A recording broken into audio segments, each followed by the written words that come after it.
Hey guys, what's up? How y'all doing? I'm here to talk to you guys about the new chapter of One Piece, which is on chapter 1167. Now, you guys might be thinking, hey man, why are you so late? Hey, I got Thanksgiving and I got other things to take care of other than just like doing these kinds of things, alright? Not to mention I'm not even that popular anyway, other than that. Let's just get this started right away. We get to see that after a few years, like 5 years if that's to be exact, thanks to the translations here and there, if it is correct, we get to see that Harold becomes part of the God's Knights or become part of the world government, and he actually is doing very well. Looks like everything seems to be going great. However, when it comes to the Yonko and then like Roger sailing the seas, it was pretty crazy. Other than that, the world government or Marines managed to get more than 10 giants drafted into their army, which is pretty impressive. Other than that, we get to see Harold having to like talk with the Gorosei, and they gave him a shallow sea contract, and that he is known to be the right hand of the God's Knights, the God Steel. And we get to see that they talk about there are three levels of the contract. The shallow sea contract is more of a minor pact. The deep sea and deep sea contracts are reserved for those who are bound to fully to the true God. Only 13 individuals in the entire world receive that privilege. Harold says, "What do you mean by God?" And one of the Gorosei tells them, "Hey, you will only come to know the greatest depths of this world on the day you become a full Knight of God." And Harold asks, "Hey, could Elbeth become a member of the nation then?" And St. J. Garcia says, "Yeah, naturally. At that point, the entire world will be clamoring to welcome you."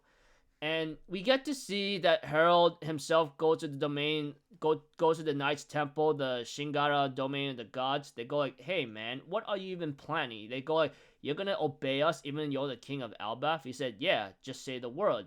We get to see Saint Garling Fingerling family says, "Okay, we'll keep a long distance transponder on snail on hand call if we have need of you. You'll be free to travel the surface world, but you are forbidden to speak about dealings." He says, "Okay."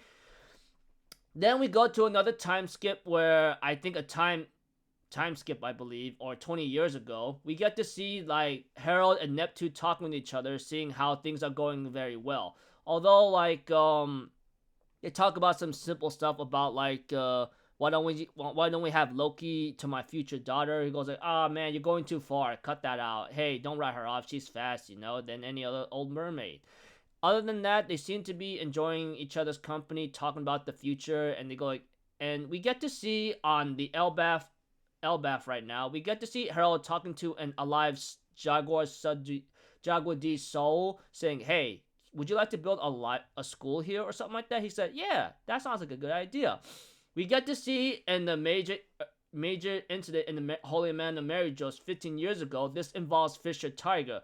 We get to see someone having to release or help Fisher Tiger out, telling him, "Hey, I'm gonna tell you this right now. The army will be left unlocked for you. I'll tell you the location." And that's when Fisher Tiger goes on a rampage and freeing Boa Hancock and her sisters, and they end up escaping, especially Koala. So, of course, yeah, like I said, the same event that happened in the Holy Land of Marijos is by Fisher Tiger, and he would become to go on to be known as the Captain of the Sun Pirates, obviously. We get to see Harold talking about the situation with the God's Knights, and they go like, "Hey man, someone in the government must have left the army open for them. It's up to us to find the culprit and execute them." We get to see Fingerling Garling says, "Hey, there's something I want to introduce you to, Harold. This guy, his name is Shanks. He is Shamrock's younger brother, and they got separated a long time ago due to circumstances. He suffered many hardships in the surface world. If he were to form a deep sea contract, I believe he'd make a great asset on par with Shamrock." Harold's like, "Hey, for a time being, however, he's been given the rank of God Steel just like you." And Harold's like, "Hey, I know I said the same thing when I first met Shamrock too, but I can't shake the feeling that I've met you before." But Shanks tells him off saying, "Hey, I don't even know who the heck you are. You're just some giant commoner from the surface. Don't act familiar with me. I was blessed from birth with fingerling blood in my hands, in my veins. Have no doubt I'm going to become a knight of God before you." He goes like, "Guess I mistook you for someone else then." And Shanks and Shamrock have a little talk with each other, saying, "Hey man, come on Shamrock, I want to deepen my knowledge of the Holy Land, and I shall apprehend that traitor to claim the credit I deserve deserve? Are there any leads? And then Shamrock's like, hey man, calm down. I know you want to do this, but make sure your wounds are fully healed. You cannot fathom the anguish of having the last 24 years of your life wasted. No wonder the rest of the world seems so alien to me. And Shanks even says, I hated everything down there. Although that could be questionable because he might be putting up an act. Even Harold stares at him in certain, like, what's the word? Concern. He's like, you're making this suspicious, or making this too simple, or you're making this kind of strange. However, some tragedy happens right away. The same year, the fishing village at Elbaf, we get to see Ida in great sickness and ill. She says, hey, keep the tavern open. He goes like, no, you're getting weaker every day. And we get to see that Ida is trying to survive, and Loki's like, hey, you gotta cook up this meat, you old hag. Except one of them says, hey, dude, can you stop? Do you have any idea what's going on here? And we get to see, like, Harold himself is trying to go... Harold himself is doing something else while tending to some important matters. We get to see Haruji's like, okay, we're gonna go find a doctor. Harold decides to go try to find a doctor to save his mother. However, something bad is gonna happen. We get to see how Ida's getting worse right now. And when it came to the hometown alcohol village, we get to see one of freaking... I think, what's her name? Estrid's relatives says, hey man, we're talking about like how unbearable she's with us. You're with us, aren't you, Loki? We're Estrid's relatives. She was Harold's true wife. We can't let anyone claim to her inheritance. And it looks like to me, these Estrid's relatives are freaking scumbags. They even talk to Loki, hey, you're on our side, right? Well, that's why I slipped her a dose of poison. This stuff is so fatal, she'll die in a couple days. And we get to see that Ida talks about Loki saying, we may not be related by blood, but I see him the same way I do for Haruji. Loki is still my cute little son.